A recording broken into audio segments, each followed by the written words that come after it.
makes its own sound. So does the water. So does the earth. In fact, so does the sky. All the celestial objects are making their own sounds. There are sounds of pain, sounds of pleasure, sounds of misery, sounds of joy. For everything there is a sound. In human life, it's very true. Sounds of life, and there are sounds of death, and there are even sounds of silence.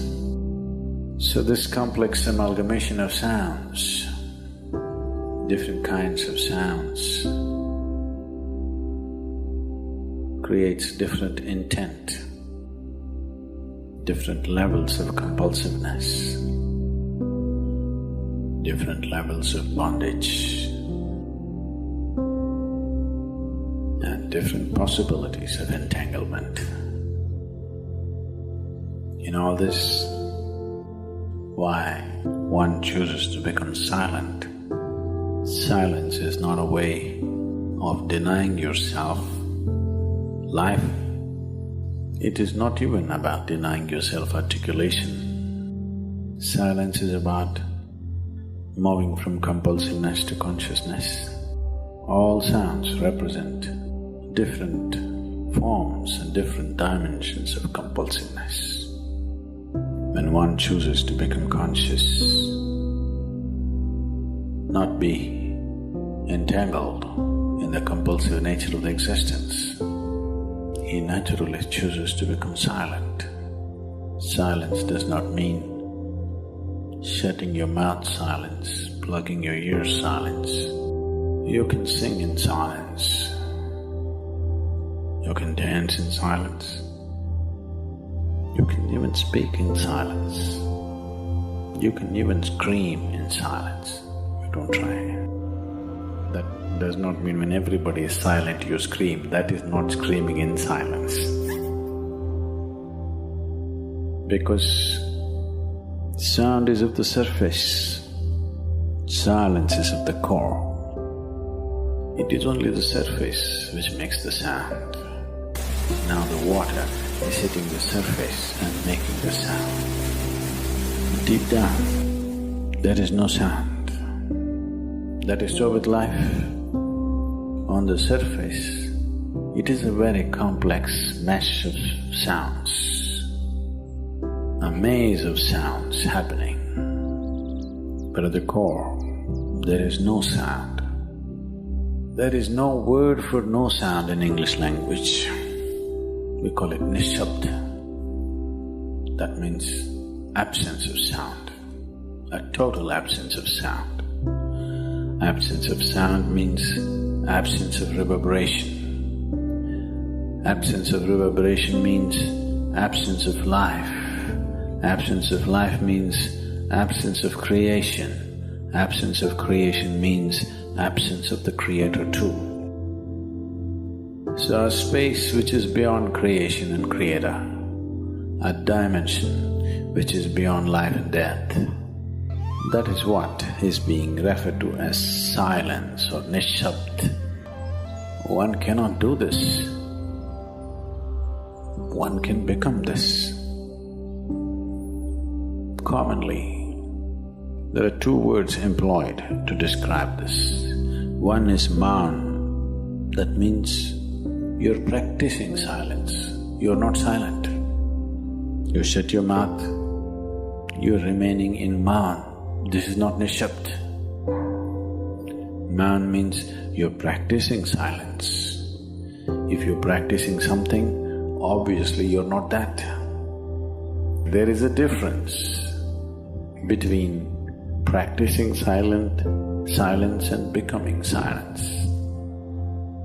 So this possibility of coming to silence or becoming silent also means to become still, to become utterly still. Stillness can be achieved in so many ways.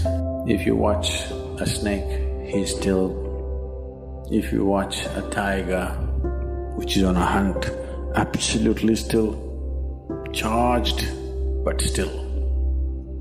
These are all different dimensions of stillness practiced for survival. If a snake moves too often, he'll get killed. If a tiger does not know how to be still, he'll never get his food. These are all acts of survival. A human being, for survival, he has to be active.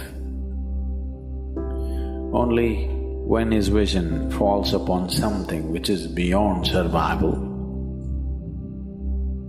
then he will think of stillness. Then he will understand as he observes himself, as he notices the complexity of one's compulsions. He understands the only way to solve it is to become still. To train this body, to train this mind, to become still, takes some effort. If one is simply blissed out, he will become still. But otherwise, one has to work. Bit by bit, one has to work to bring this body to absolute stillness. So if one has to attain to that grace, at least a certain amount of stillness has to enter your life. For this to happen, a certain level of silence has to enter your life. If right now it is not coming, at least practicing a little bit of Maum. In an hour, if you're speaking 1573 words right now, so whatever number you're doing, see if you can articulate the same things that you're saying with half the number of words. Suddenly you will become extremely conscious of everything.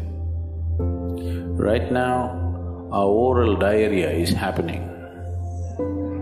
If you're doing 1573, it's diarrhea, okay. Now, if you have to hold back half the words and still say the same things, now you have to be very conscious, otherwise you cannot say it. Just try this and see. Tomorrow, one day. In an hour, normally what number of words you utter, make it half. Don't curtail your activity, still say the same things. But with half the words, how wonderful the whole world will feel, you know. World will be a wonderful place, I'm telling you, tomorrow, if everybody does this. Find the inner silence. If we find the inner silence, you will understand the messages of all the prophets who walked on this planet. They resonate. They've all come from there. You know, beyond the names, beyond the form, there is one light, one truth deep inside us. And whoever lives that truth, whoever radiates that inner light, their work will be remembered forever. And that's what has happened with all the prophets. 7,000 years back, 7,500 years back, Lord Rama walked on the earth and people remember Rama. And then 5,100 years back, Krishna walked. Everyone remembers Lord Krishna. Then Lord Buddha, 2,500, 600 years back. Then 2,000 years back, Jesus. The message is common, is the same, that is, find the inner peace, inner light, and spread the love in your life. Two things that comes in front of us. When we exit this planet, everyone is to exit. Is anyone thinking you are not going to go away from this planet, exit this planet, wake up. We're all going to exit the planet. When we exit the planet, two questions will come in front of us. What is that? In this whole lifetime, how much knowledge have you gained and how much love have you given? How much love we have spread? These two questions will come in front of you. So, we don't have to wait till we exit. Even now we can ask. Right away we should ask ourselves, how much knowledge I am gaining, how much love I am spreading. We do the other way around. We want to have love and give knowledge. Everyone wants to give some knowledge to others. I want to take love from others. You wish everyone loves you and you try to give knowledge to everybody.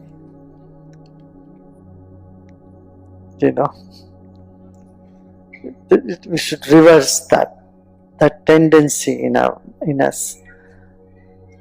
How much knowledge I gain and how much love I radiate. Here, knowledge is not information.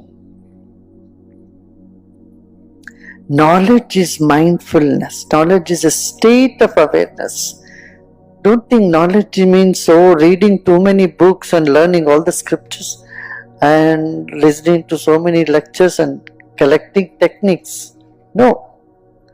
Knowledge is being centered, being vast, being accommodative, and knowing you are part of the big mind. See this one little mind inside of you? This little mind that you think that you identify yourself as is part of a big mind. This is knowledge. Feeling the connection with infinity is the knowledge.